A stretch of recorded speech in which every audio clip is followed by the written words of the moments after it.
Salam sejahtera saya ucapkan kepada Dr. Colin dan rakan-rakan sekalian. Pada pagi ini, kumpulan saya akan membentangkan dapatan kami. Kami dari kumpulan 1 terdiri daripada 5 orang ahli, yaitu Bibiana, Larry, Alexander, Belinda, dan saya sendiri, Dorothy. Pada abad ke-14 dan 15, sastra sejarah muncul hanya selepas kedatangan Islam, iaitu pada kurun ke-14 hingga ke-15. Menurut Siti 1997, kedatangan Islam telah membawa bersama sistem tulisan, iaitu tulisan Jawi. Tradisi penulisan yang agak semarak berkembang, terutama di istana-istana, telah menggalakkan munculnya penulisan dan perakaman genealogi, biografi dan catatan-catatan harian istana. Teks sastra sejarah difahami melalui sudut pandangan mengenai masyarakat yang menghasilkan teks tersebut. Kesannya, dapatlah pengkaji memberi satu pemaknaan yang wajar pada sifat teks-teks sastra sejarah ini.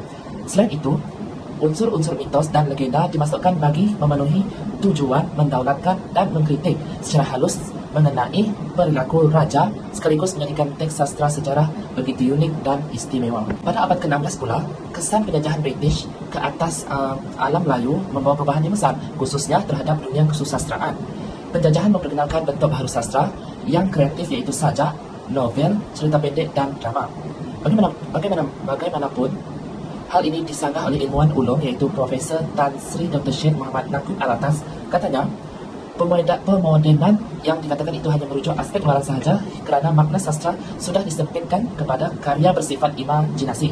Konteks ini memberi kefahaman kepada kita bahawa karya sastra ialah karya yang berilmu kerana makna faedah itu jelas adalah bermakna ilmu.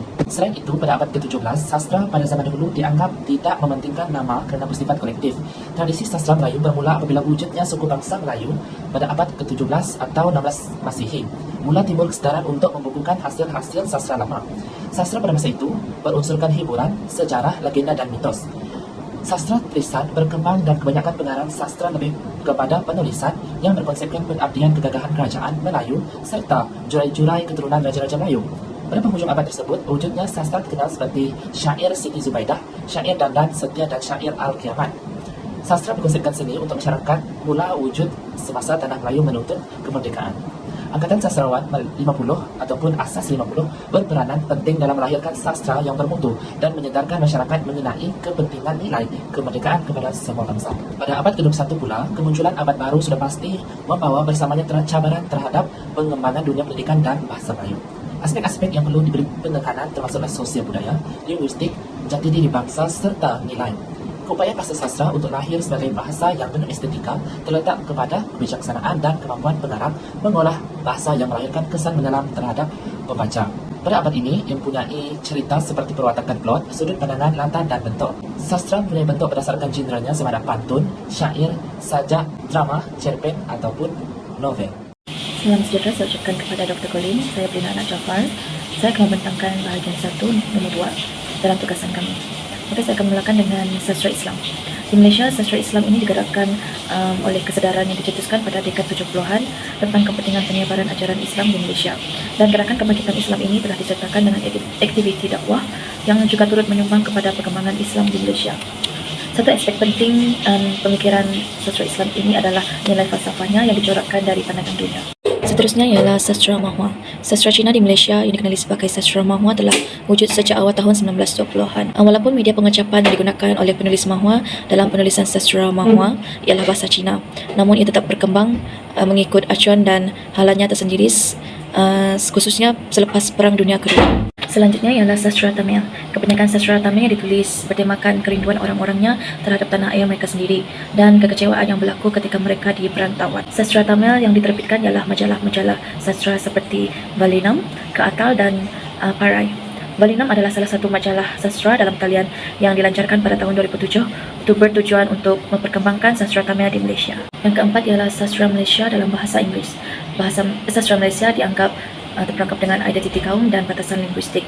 Masrina 2017 menganggap bahawa bahasa Melayu ini dikongkong pengarang terhadap agama, akar budaya dan nilai didikan. Seterusnya ialah sastra kanak-kanak. Melalui kesusastraan, kanak-kanak akan lebih berminat untuk membaca dalam bahan sastra yang kreatif dan imajinatif mengikut kesesuaian usia mereka. Menurut Molina 1984 pula, kesusastraan kanak-kanak merangkumi semua jenis penulisan kreatif dan imajinatif yang bertujuan sebagai bahan bacaan, hiburan dan penilaian kanak-kanak. Selanjutnya ialah sastra remaja. Sastra remaja ini perlu mempunyai maklumat terbaru, berilmu dan berunsurkan intelektual serta mampu menyalahkan kecerdasan remaja. Ia seharusnya berupaya untuk mendidik, membina watak, memperkayakan pengalaman dan pengetahuan remaja. Kemudian sastra wanita. Sastra wanita yang mempunyai karya sastra yang menunjukkan watak wanita yang feminin sering dianggap tidak islamik dan tidak sesuai dengan orang Melayu. Kemudian harus dibuangkan dari karya sastra sebelum diterbitkan. Namun hal itu mengalami perubahan kerana muncul konsep sains sosial dalam memperkasakan hak wanita terus dibangkitkan dalam komuniti sivil Malaysia. Seterusnya ialah sastra Sarawak. Pengembangan dan pembangunan sastra, bahasa dan penerbitan di Sarawak mengiringi perubahan serta gagasan semasa. Perubahan dan gagasan itu pula merangkumi pelbagai aspek, iaitu aspek politik, ekonomi dan sosial. Kemunculan Borneo Literature Bureau (BLB) yang merupakan agensi penerbitan sastra terawal di Sarawak telah memperkembangkan penerbitan bahan sastra yang dihasilkan lebih kepada bahasa etnik dan daerah. Selain sastra di Sarawak, sastra di Sabah juga telah lama berkembang. Antara sastrawan di Sabah ialah Datuk Jasni Madlani, Juri Durabi, Hasyuda Abadi, Nuraini Maddarin dan lain-lain. Karya-karya yang dihasilkan para penulis Sabah ini dipengaruhi oleh kepelbagaian budaya, suku kaum dan etnik masing-masing. Selain itu mereka juga dipengaruhi oleh isu semasa yang berlaku. Seterusnya ialah sastra indie. Pada awalnya sastra ini dikenali melalui Facebook, Twitter dan blog. Genre ini juga dianggap lebih santai dan bersahaja. Penceritaannya banyak berkisar tentang genre agama, aksi, cinta, jenayah dan lain-lain. Sastra ini juga dimanifestasikan sebagai kebebasan berfikir. Idea yang diutarakan tidak terkawal dan tidak ikatan peraturan, juga tidak terikat dengan undang-undang penerbitan. Yang terakhir ialah sastra cyber. Dalam konteks sastra cyber, internet telah menyediakan platform kepada penulis sastra untuk menyumbang karya mereka di internet. Sastra cyber adalah salah satu genre baru sastra yang muncul apabila internet diperkenalkan. Sastra cyber tidak dapat dipisahkan dengan teknologi. Sastra cyber juga disebut sebagai sastra internet atau sastra tanpa kertas atau sastra elektronik. Salam sejahtera saya ucapkan kepada Dr. Colin. Saya mulakan dengan soalan 1. Apakah kaitan maklumat-maklumat berkenaan dengan sastra pada abad ke-14 dan 15 serta sastra-sastra lain yang disenaraikan dengan konsep pembinaan negara bangsa yang telah dipelajari? Sebelum itu, saya ingin menjelaskan apakah itu negara bangsa. Negara bangsa adalah konsep dan ideologi yang lahir daripada sejarah negara Eropah yang bermaksud satu proses melahirkan bangsa baru. Bahasa, budaya dan sastra amatlah penting bagi suatu negara untuk mengekalkan dan meningkatkan martabatnya dalam komuniti bangsa-bangsa merdeka dan berdaulat di dunia. Pada abad ke-14 dan 15, sastra-sastra mula menggunakan sistem tulisan Jawi untuk penghasilan karya sastra Melayu. Ini bertujuan untuk memudahkan lagi proses penyebaran ilmu kepada masyarakat Melayu, terutamanya mereka yang beragama Islam pada masa ini. Kebanyakannya, penulisan sastra adalah bertemakan sejarah dan kehidupan raja di istana. Ia juga turut mengaplikasikan unsur-unsur seperti mitos dan agenda sebagai unsur hiburan kepada masyarakat tanpa mengira kaum pada masa ini. Pada pendapat kami, penyebaran sastra pada masa ini penting kerana ia dapat membuka jiwa serta minat masyarakat pada zaman itu akan pentingnya pendidikan dan ilmu pengetahuan. Hasil daripada penyebaran ini telah berlakunya perkembangan pesat pusat penerbitan dan penyairan kesusastraan Melayu klasik pada abad ke-15. Ia kemudiannya membawa kepada pembinaan negara bangsa yang maju dan berilmu selaras dengan ajaran agama Islam, iaitu membawa misi pendidikan. Pada abad ke-16, alam Melayu mengalami perubahan besar dengan kedatangan penjelajah dan penjajah daripada barat, iaitu Portugis dan Sepanyol di Melaka. Pada pendapat kami, konsep negara bangsa pada masa itu belum berkembang sepenuhnya, tetapi terdapat beberapa aspek yang berkaitan dengan asas awal pembentukan negara bangsa, di mana ketika penaklukan Melaka oleh Portugis, karya-karya sastra menceritakan tentang perjuangan dan cabaran bagi masyarakat tempatan dalam menentang penjajahan. Perkara ini merupakan salah satu langkah awal membentuk kesadaran kebangsaan. Kedua, kedatangan penjajah Eropah ini membawa pengaruh budaya baharu ke Malaya sehingga berlakunya pertukaran nilai budaya dan bahasa. Pengaruh bahasa dan budaya Eropah ini secara tidak langsung dilihat dalam karya-karya sastra tempatan pada masa itu terus membentuk landasan untuk identiti kebangsaan yang semakin berkembang. Seterusnya, karya sastra seperti Hikayat Hang Tuah dan Sejarah Melayu dianggap sebagai usaha untuk memahami dan merakamkan sejarah tempatan. Usahanya mungkin tidak secara langsung, tetapi karya sastra ini dapat membantu membentuk identiti kebangsaan kita dengan menerapkan nilai-nilai dan kepahlawanan masyarakat tempatan. Jelaslah bahawa sastra pada masa itu membantu membentuk identiti dan perubahan dalam masyarakat Malaysia hari ini, di mana kesemua aspek ini menjadi penting dalam perjalanan pembinaan negara bangsa Malaysia. Pada abad ke-17 pula, sastra berkonsepkan pengabdian, kegagahan kerajaan Melayu serta jurai keturunan Raja-Raja Melayu.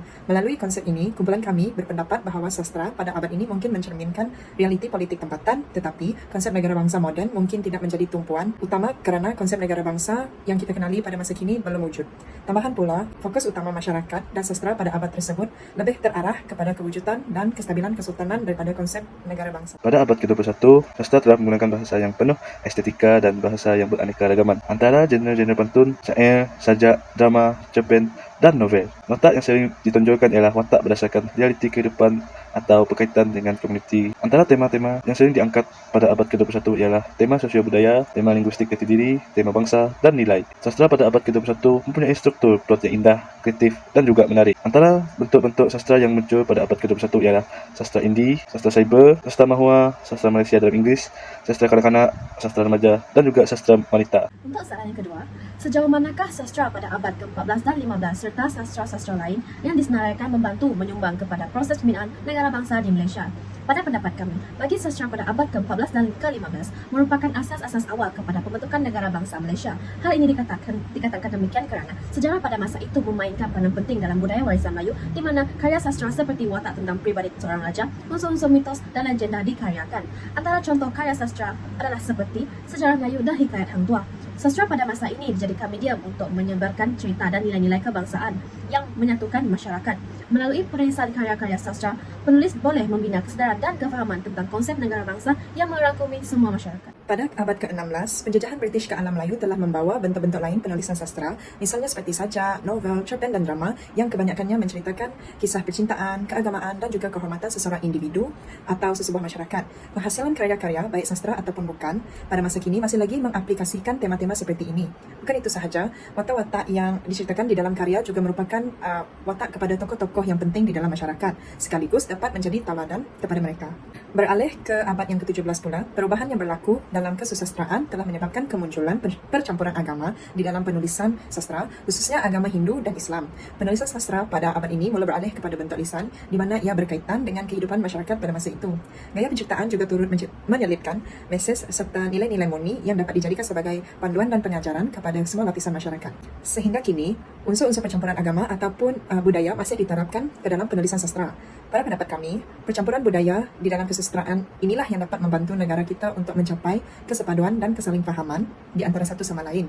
Dengan adanya masyarakat yang harmonis dan saling bersatu padu tanpa mengira kaum, proses pembinaan negara bangsa di Malaysia dapat berlaku dengan pesat. Konsep pembangunan negara dan bangsa melibatkan seluruh aspek kehidupan masyarakat, bangsa dan negara. Misalnya, sastra boleh dijadikan sebagai alat untuk meningkatkan pembangunan negara bangsa. Contohnya, pada abad ke-21, sastra telah banyak menyumbang ke arah konsep dan proses pembangunan negara bangsa. Hal ini dapat dilihat dalam tema-tema yang diangkat pada abad tersebut. Misalnya, tema sosial budaya, tema linguistik, jati diri, bangsa, dan nilai telah menjadi mesej yang hendak disampaikan oleh penulis pada abad ini.